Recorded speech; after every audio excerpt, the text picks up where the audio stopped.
مثلا یہ کہ پہلے سے یہ معلوم ہے کہ چین جو ہے بر اعظم ایشیا میں، یہ آپ کے لیے معلوم حقیقت ہے، لیکن کوئی اس پہ اعتراض کرتا نہیں جناب چین بر اعظم ایشیا میں نہیں ہے، وہ یورو ایشیا میں ہے۔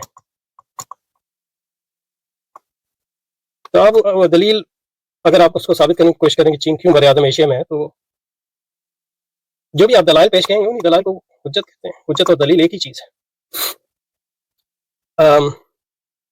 تو کہنے کا مقصد یہ ہے کہ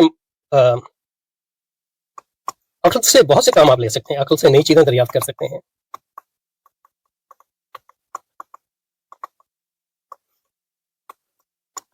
عقل سے آپ اعتراضات کا جواب دے سکتے ہیں،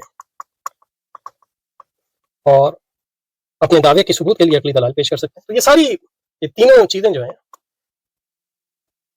یہاں آپ نے نئی چیزیں دریافت کی، یہاں جو ہے اپنے دعوے کی تائید کے لیے دلیل دی، یہاں اعتراضات کا جواب دیا اس چیز کے بارے میں جس کا آپ کو پہلے سے معلوم تھا۔ تو جسٹ بیکاز وہ پہلے سے معلوم تھا اس کا مطلب یہ نہیں ہے کہ دلیل نہیں ہے، دلیل یہاں بھی ہے، یہاں بھی ہے، یہاں بھی۔ تو عقل کے بہت سے کام ہیں، مینی فنکشنز آف عقل، اور وہ سب کو دلیل کہتے ہیں، حجت کہتے ہیں۔ مختلف قسم کی حجتیں ہوتی ہیں، دلیل جو ہے سمپل بھی ہو سکتی ہے اور مختلف دلائل کا مجموعہ بھی ہو سکتی ہے وغیرہ۔